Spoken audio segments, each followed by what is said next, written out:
여종의 주인들은 자기 수익의 소망이 끊어진 것을 보고 바울과 실라를 붙잡아 장터로 관리들에게 끌어갔다가 상관들 앞에 데리고 가서 말하되 이 사람들이 유대인인데 우리 성을 심히 요란하게 하여 로마 사람인 우리가 받지도 못하고 행하지도 못할 풍속을 전한다 하거늘 우리가 일제히 일어나 고발하니 상관들이 옷을 찢어 버젓고 내로치라 하여 많이 친 후에 옥에 가두고 간수에게 명하여 든든히 지키라 하니 그가 이러한 명령을 받아 그들을 깊은 옥에 가두고 그 발을 착고에 든든히 채웠더니 한밤중에 바울과 실라가 기도하고 하나님을 찬송하며 죄수들이 듣더라. 이에 갑자기 큰 지진이 나서 옥터가 움직이고 문이 곧 다 열리며 모든 사람의 매인 것이 다 벗어진지라.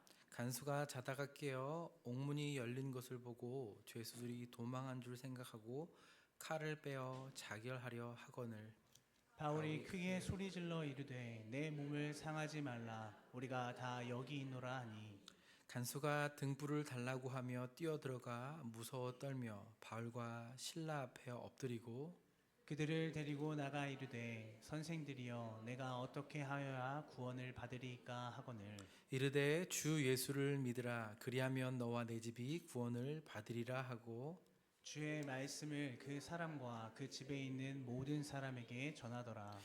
그날 그 밤 그 시각에 간수가 그들을 데려다가 그 맞은 자리를 씻어 주고 자기와 그 온 가족이 다 세례를 받은 후 그들을 데리고 자기 집에 올라가서 음식을 차려주고 그와 온 집안이 하나님을 믿음으로 크게 기뻐하니라. 아멘.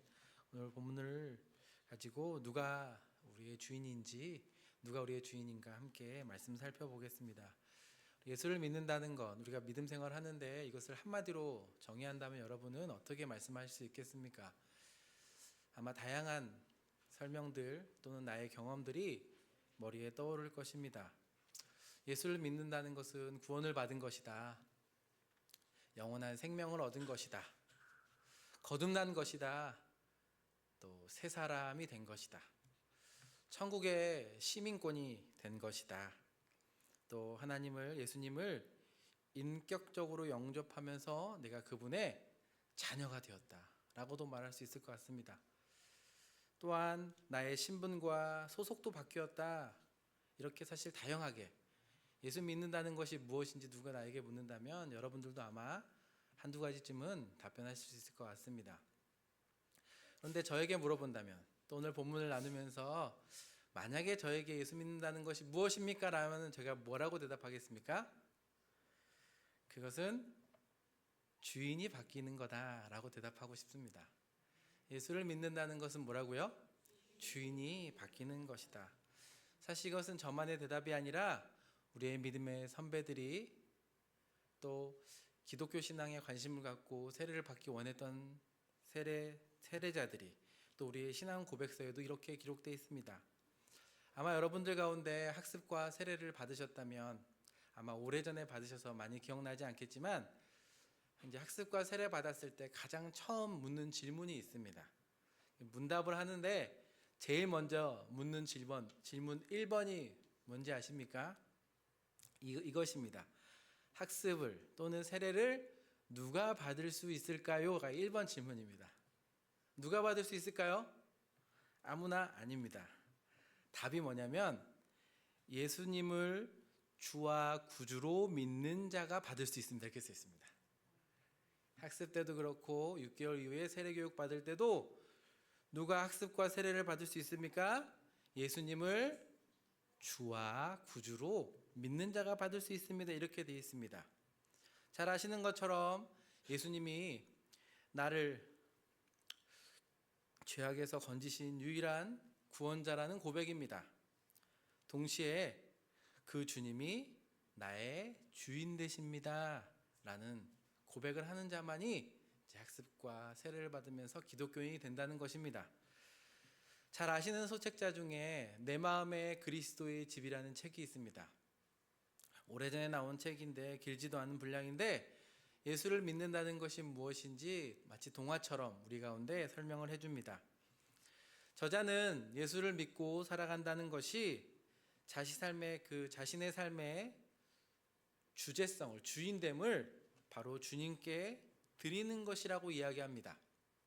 그래서 우리의 마음을 집에 비유해서 각 방들을 하나하나 열고 하고 그 방의 주인을 주님께 열쇠로 내어드리는 것이 이 책의 주된 이야기입니다. 예를 들면 서재, 주방, 거실, 작업실, 오락실, 침실이나 벽장, 이런 방에 내 마음에 여러 가지 방들을 나누고 그 방의 열쇠를 주님께 드리는 내용입니다. 그리고 마지막에는 완전히 이 마음의 집을 명의를 이전해서 주님께 드리는 것이 바로 예수를 믿는다는 것 아닌가. 이 책에서 그렇게 나와 있는데, 예수를 믿는다는 것, 믿음이 자라간다는 것은 이처럼 점진적으로 내 삶의 모든 부분의 주인이 바뀌어간다는 겁니다. 그 주인 대신 우리의 주님이 내가 이제까지 의지했던 어떤 것보다도 믿을 만한 분이시다라는 것을 인정하는 게 우리의 믿음이, 신앙이 자라가는 여정에 있는 것 같습니다. 예수를 믿는다는 것이 주인이 바뀐다는 것이라면 한 걸음 더 나아가서 이런 질문을 해볼 수 있을 것입니다. 주인이 바뀌었다면 그러면은 이전에 바뀌기 전에 누가 있습니까? 바뀌기 전에 또 주인이 있을 거 아닙니까? 그렇다면 이전에 주인이 있었는데 그 이전 주인은 누구인가? 내 집 주인이, 내 마음의 집 주인이 예수님으로 바뀌는 게 예수님을 믿는다는 거면, 그러면 예수님이 이전에 그 집 주인은 누구였을까요? 우리는 집에 관심이 있지 이전 주인은 별로 관심이 없죠. 사실 팀켈러 목사님은 예수님이 주인 되시기 전에 섬겼던 다른 주인이 있는데 그 주인이 바로 우상이라고 이야기합니다. 우상이다. 이 우상은 단지 나무나 돌을 깎아서 만든 그런 우상이 아니라 하나님만이 주실 수 있는 곳을 다른 곳에서 얻으려는 그 모든 태도들, 그 마음이 바로 우상이라고 지적합니다. 성경 로마서에도 보면요, 그 하나님을 그 마음에 두기 싫어한 사람들의 현상을 이렇게 표현합니다. 로마서 1장 21절과 25절 보면 이렇게 기록되어 있습니다. 우리 한번 한 목소리로 읽어보겠습니다. 시작. 하나님을 알되 하나님을 영화롭게도 아니하며 감사하지도 아니하고 오히려 그 생각이 허망하여지며 미련한 마음이 어두워졌나니 이는 그들이 하나님의 진리를 거짓 것으로 바꾸어 피조물을 조물주보다 더 경배하고 섬김이라. 그 하나님을 떠난 그 허망한 마음에, 거짓된 마음의 결과가 어떻습니까? 하나님의 진리를 거짓 것으로 바꾸고 피조물들을 그 창조주보다 더 경배하고 섬긴다라고 말합니다. 성경에 따르면 하나님을 떠난 인간은 그 하나님을 대체할 무언가를 찾아 헤매이는 존재입니다. 다른 말로 하면 필연적으로 인간은 하나님께만 채워야 될 그 빈자리를, 그 결핍을 채우고자 무언가를 찾고 헤매이며 섬기는 존재라는 겁니다. 때문에 이런 인간의 존재를 한 기독교 철학자는 예배하는 인간이다 이렇게 표현합니다. 이해되십니까? 여기서 예배는 단순히 우리가 주일날 모여서 하나님을 예배하는 그런 행위만이 아니라 인간은, 하나님을 떠난 인간은 반드시 무엇인가를 찾아서 경배하고 섬길 것을 찾기 때문에 우리의 존재가 늘 무언가를 찾아서 섬기려 하는 존재다, 예배하는 인간이다라고 정의 내렸습니다. 과거에는 인간이 만들어내거나 알지 못한 신들을 주인으로 모시며 섬겼다면 오늘날 현대는 어떻습니까? 그 빈 마음에, 하나님을 떠난 마음이 무엇이 자리 잡고 있습니까? 과학이나 기술, 또 합리성이나 효율성들이 자리 잡고 있지 않습니까? 최근에 뉴스를 봤는데 요즘 젊은 세대들은 스포츠를 보는 것들을 즐거워하지 않는다고 합니다. 특별히 축구 같은 경기는 90분 내내 열심히 뛰어봤자 한 골, 두 골 나지 않습니까? 때로는 비기기도 하고. 그러니까 이제 그런 경기를 처음부터 끝까지 보는 사람들이 너무나 비효율적이라는 겁니다. 스포츠 업계에서도 이런 MZ 세대를 잡으려고 어떻게든 간에 필사적으로 줄이기도 하고 또 다른 요소들을 도입해가지고 사실 이제는 스포츠 전체를 온전히 막 관람하고 즐거워하기보다 이것이 정말 효율적인지 실용적인지를 따지면서 본다는 겁니다. 그나마 농구라는 스포츠가 제일 효율적으로 젊은 사람들이 보는데 아무래도 점수가 빠르게 진행되기도 하고 또 3점 슛이나 이런 게 있어가지고 뭔가 빨리빨리 역전도 되기도 하지 않습니까? 근데 축구는 막 그런 것도 없고 그래서 막 그 해설하시는 분이 그런 얘기를 들었습니다. 축구도 3점 슛 같은 거 도입해 몇 분 남겨놓고 저 중거리 저 멀리 쏘면은 뭐 한 2점씩 3점씩 주는 거 도입하면 더 재밌을 거라고.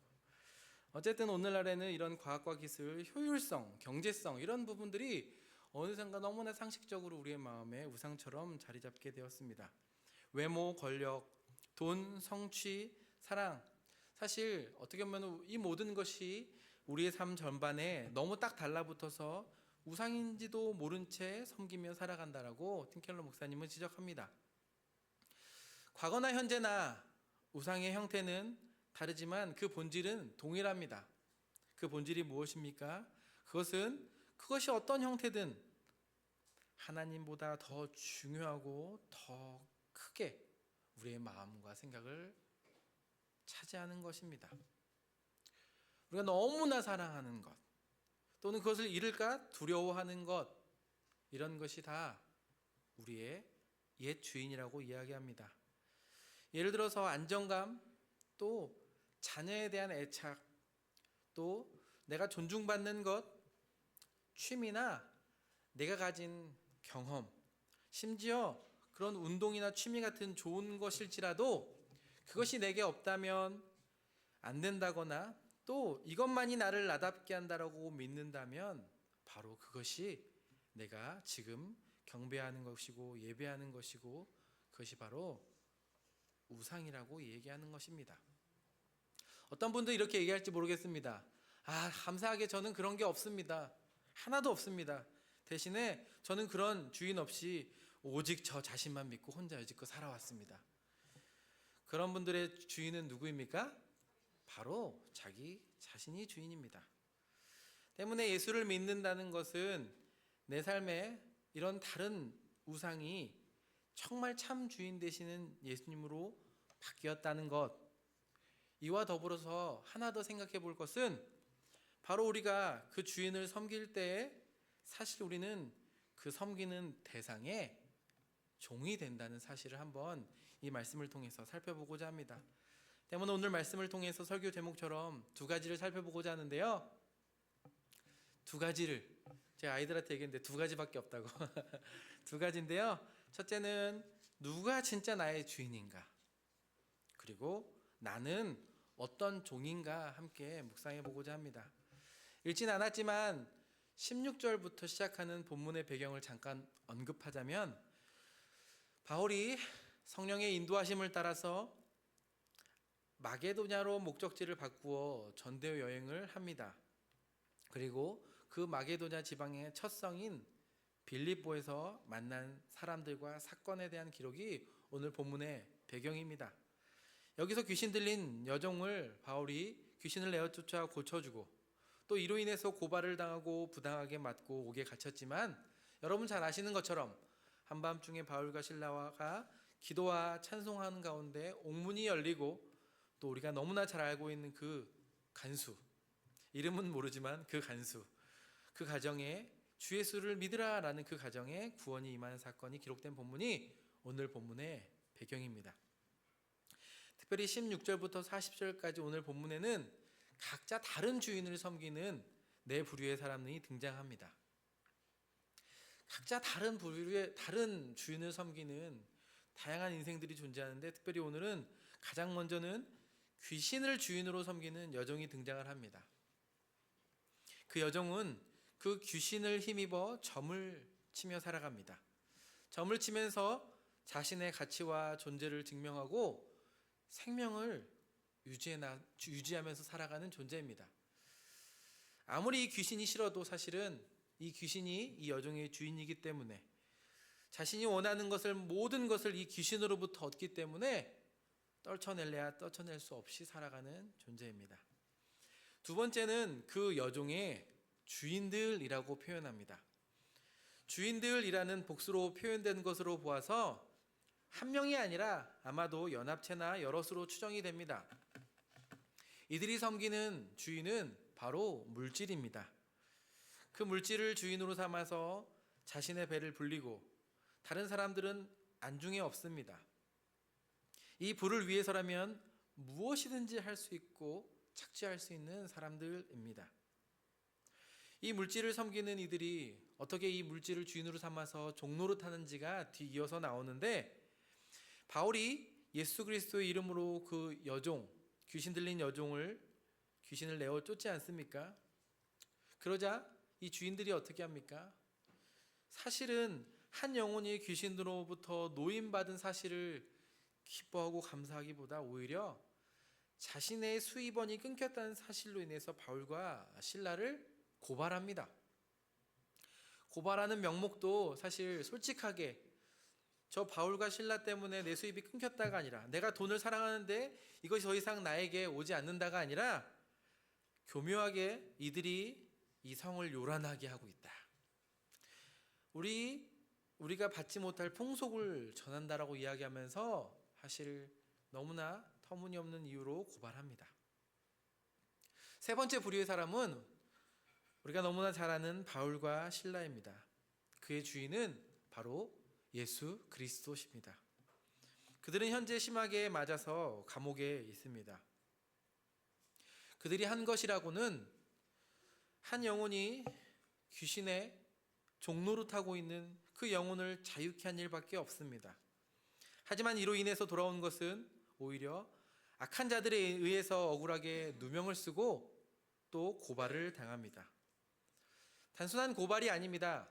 이들의 대화나 또 일들이 처리되는 과정에서는 그 어떤 사실 확인도 없고, 22절에 보니까 매를 맞고 많이 쳐서 감옥에 갇혀 있는 상태라고 이야기합니다.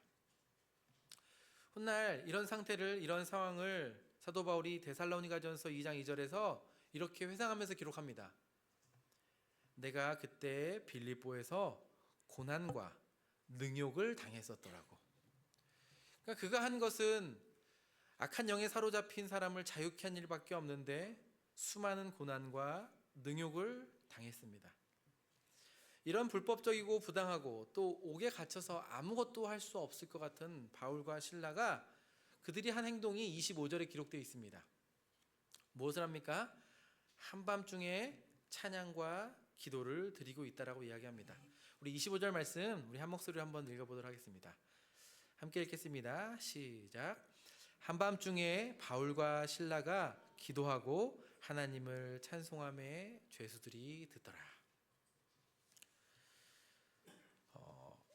사실 왜 한밤중일까라는 질문에 여러분 혹시 생각해 보셨습니까? 왜 갑자기 한밤중에 특별히 찬송과 기도를 드리는가? 아마도 심하게 맞아서 정신을 잃다가 그쯤에 눈을 떠서 그들이 이렇게 말씀과 또 찬양과 기도를 하는 것이 아닐까 추측해 보기도 합니다. 그들이 어떤 찬양과 기도를 드렸는지 우리는 다 알 수 없습니다. 하지만 지금 당하는 고난이 얼마나 억울한지 호소하거나 불평하거나 원망하거나 저주하거나 복수해달라는 기도와 찬양은 아니었을 것입니다. 또한 지금 이러한 곳에서 빨리 빠져나가기를 간절히 구하거나 간구하지도 않았을 것 같습니다. 그렇다면 이들이 그 한밤중에 어떠한 기도와 찬양을 올려들었을까요?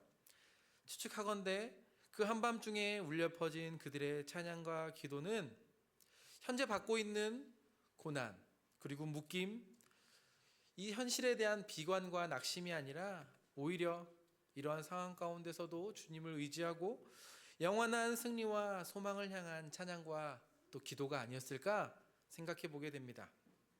어찌되었든 간에 이들의 행동은 상식적이지도 않고 또 자아가 가득한 자연인들로서는 흉내낼 수 없는 일임은 분명합니다. 오직 예수를 주인으로 섬기는 자들만이 세상이 가르쳐주지도 못하고 흉내낼 수 없는 그러한 특징이 많은 것은 분명합니다. 첫 번째가 누구였다고요? 귀신 들린 여종. 두 번째가 그 여종의 주인들. 세 번째가 바로 예수를 주인으로 삼고 있는 바울과 실라라면 마지막 한 명이 더 등장합니다. 그는 바로 간수입니다. 간수는 한밤중에 지진과 옥문이 열린 것을 보고 죄수들이 다 도망쳤다라고 생각해 바로 그 자리에서 칼을 빼어서 자결을 하려고 합니다. 그가 섬기는 주인은 무엇입니까? 바로 로마와 가이사, 또 그 나라에서 간수로서 또 명예나 이들을 다스리는 군법일 것입니다. 당시 로마의 군법에 따르면 죄수를 도망하게 한 그 간수는 죄수가 받은 형량만큼 벌을 받았다라고 합니다. 로마의 법에 따라 성실하게 살아온 간수에게 현재 눈앞에 펼쳐진 이러한 당황스러운 상황은 정말 불명예스러울 뿐만이 아니라 어쩌면 더 이상 간수로서 삶을 유지하기 어렵다고 판단이 들었을 수도 있습니다. 그래서 그가 한 행동이 무엇입니까? 빠르게 판단한 행동은 칼을 빼어서 스스로 목숨을 끊는 것뿐입니다. 사랑하는 성도 여러분, 오늘 말씀을 가만히 살펴보면 이렇게 정말 그때나 오늘이나 수많은, 겉으로 봤을 때는 평범한 인생을 살아가는 것 같지만 사실 모든 개개인이 각자 다른 주인을 섬기고 살아간다는 것을 알 수 있습니다.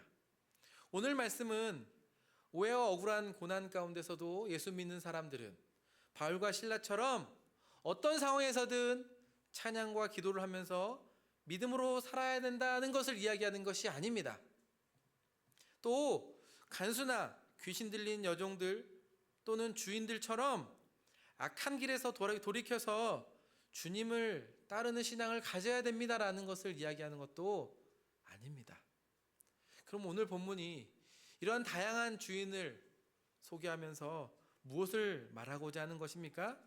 오늘 말씀은 여러분은, 나는 바로 오늘 내 삶의 주인이 누구입니까? 라고 우리에게 묻고 있는 것입니다. 나는 어떤 주인을 섬기고 살아가고 있느냐? 나의 오늘의 선택과 행동은 바로 내가 지금 누구를 주인으로 섬기는지를 증명하고 있다는 것을 보여줍니다. 우리가 청년부에서 이제 여름 수련회를 함께 준비하면서 짧게 우리 리더십들과 또 이번에도 위례교회랑 같이 준비하면서 오늘 우리가 믿음으로 산다는 것이라는 주제로 이렇게 같이 좀 의견을 모으고 있습니다. 그런데 지난주 회의하면서 오늘 21세기 이 땅에서 2024년 이 땅에서 살아간다는 것, 특별히 기독 청년들이 믿음으로 살아간다는 것이 무엇인가, 이런 얘기를 나누는데 우리가 함께 나누면서 이런 거 아닌가, 믿음을 갖는다는 것은 오늘 내가 무엇을 선택하는지를 보면 알 수 있다, 이런 얘기를 나눴습니다. 그러니까 우리가 말로 하나님을 믿고 사랑한다고 말할 수 있지만 결국 믿는다는 것은 내가 지금 오늘 무엇을 선택하는지와 관련이 있다라는 겁니다. 마찬가지로 오늘 본문도 오늘 우리의 선택은, 행동은 결국 내가 누구를 주인으로 섬기는지를 반영한다는 사실입니다.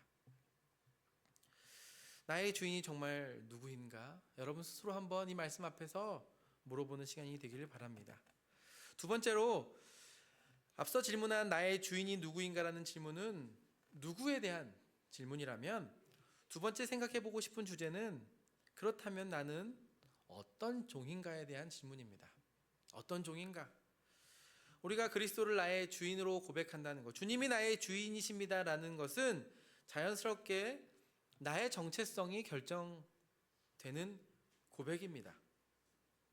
제가 아내를 향해서 어디 가서 제 아내입니다 라고 소개하는 것은 제가 뒤이어서 내가 이 아내의 남편입니다 라고 소개하지 않아도 곧 내가 이 여인의 남편입니다 라고 인정하는 것처럼, 주님이 나의 주인입니다 라는 고백은 곧 나는 그분의 종입니다 라는 인정입니다. 정말 주님만이 나의 주인입니다. 나는 주님을 주인으로 섬깁니다. 하지만 나는 그 주님의 종은 아닙니다 라고 말할 수 없는 것과 같습니다. 때문에 그리스도를 자신의 인생으로 주인으로 섬긴 바울은 동시에 그가 썼던 대부분의 서신서에서 자기 스스로를 어떻게 고백합니까? 나 바울은 예수 그리스도의 종이다라고 소개하지 않습니까? 가만 보면 종도 두 부류의 종이 있습니다. 하나는 주인이 맡기고 시킨 일을 성실하게 해내는 종입니다. 어쩌면 당연하죠. 종으로서 당연한 의무입니다. 하지만 다른 한 부류의 또 종이 있습니다. 어떤 종입니까? 그 종은 단순히 시킨 일만이 아니라 주인의 기쁨에 관심을 두는 종이 있습니다. 주인이 무엇을 원하는지 그 마음을 헤아리고 단지 시킨 일을 하는 것이 아니라 정말 그 주인을 기쁘시게 하는 데에 관심을 두는 종이 있습니다. 왜 그렇습니까? 그 주인의 기쁨이 자신의 기쁨이 되기 때문에 그 종은 그 주인의 마음에 기쁨에 관심을 두고 행합니다. 자녀들을 키우면서 우리도 또 많은 부모님들 계실 텐데요.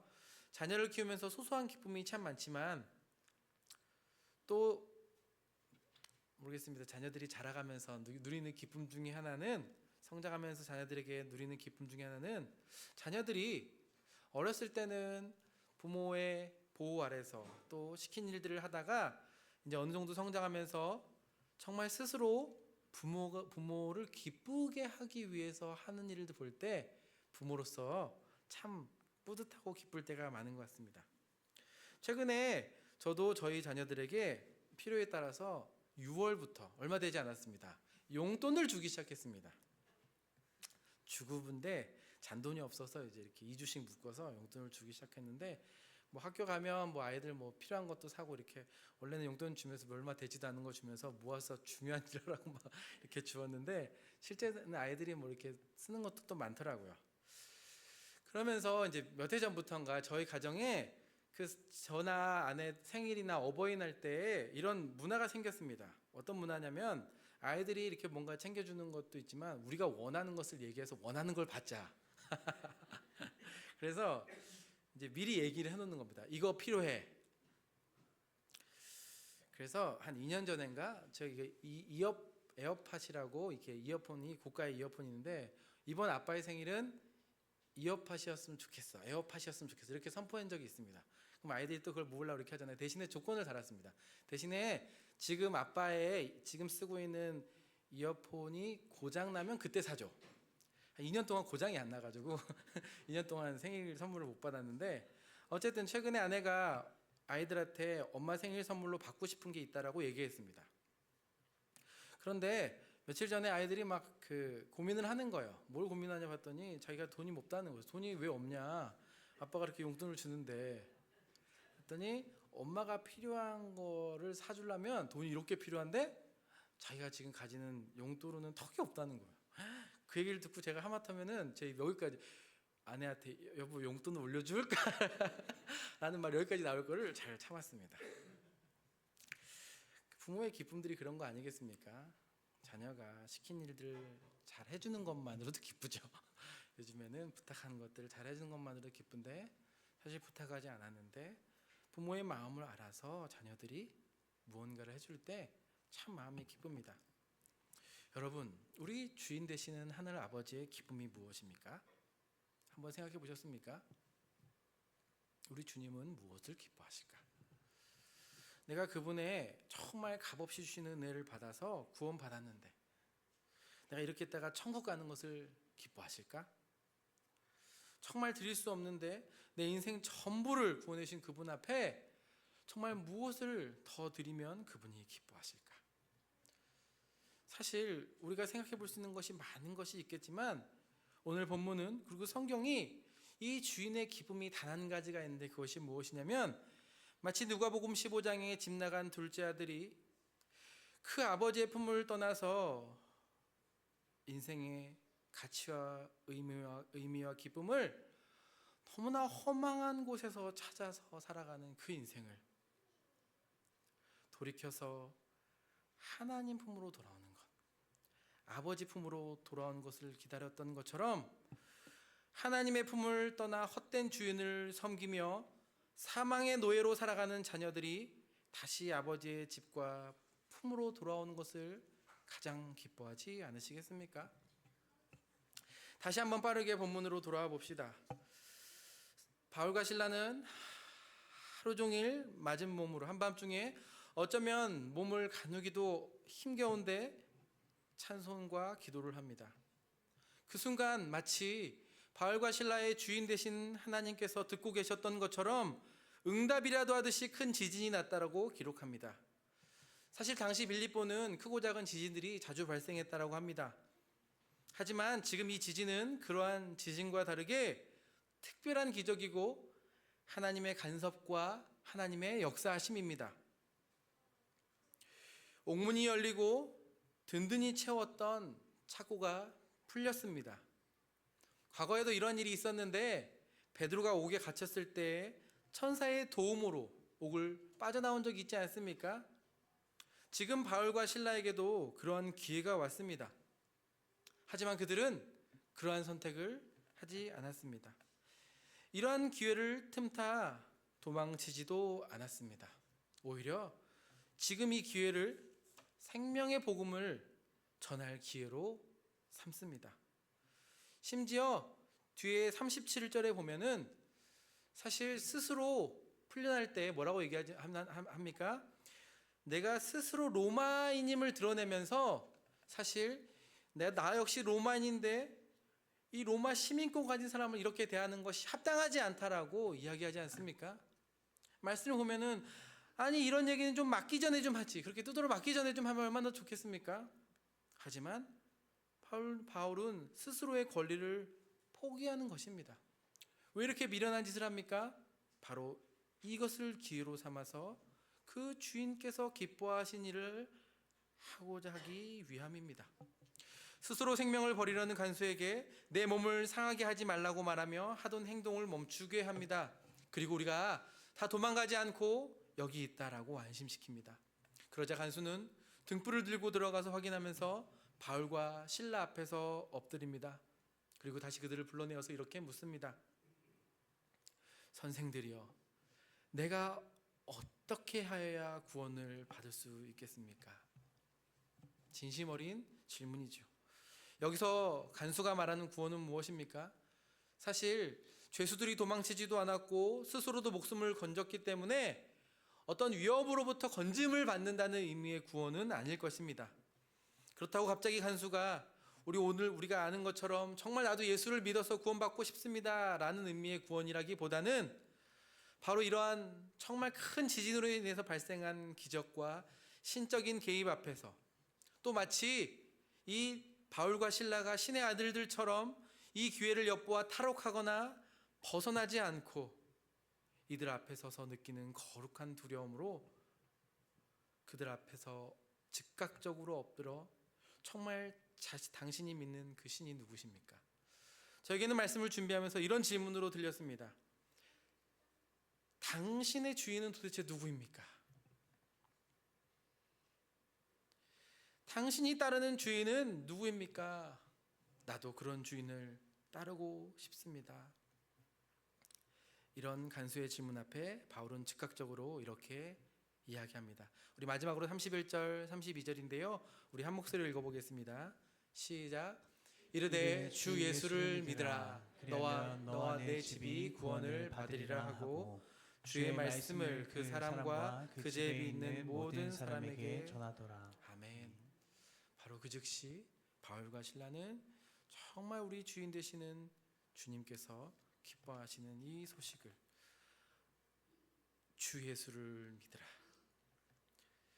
이 주님을 너의 주인으로 삼아 험한 것으로부터 돌이켜 아버지의 집으로 돌아오라. 그렇게 예수를 자기 주인으로 새롭게 모시기 시작한 간수의 삶은 그 즉시 바울과 실라를 따라서 또 그의 합당한 삶을 살아간다라고 기록하고 있습니다. 33절 이후에 보니까 바울과 실라를 데려다가 씻겨주고 음식을 베풉니다. 그리고 온 가족이 세례를 받아서 믿게 되었다라고 고백합니다. 사랑하는 성도 여러분, 말씀을 마무리하면서 이 두 가지 질문이 여러분 마음 가운데 고백되길 원합니다. 여러분은 그리고 우리의 주인은 누구입니까? 그리고 우리는 어떤 종입니까? 바라고 원하기는 하나님께서 베푸신 구원을 따라 살아가는 우리의 종의 삶이 의무와 해야 하는 것으로 억지로 따라가는 그런 종의 삶이 아니라 기쁨으로 자원하는 마음으로 우리 주인을 기쁘시게 하는 삶이 되기를 주님의 이름으로 부탁합니다.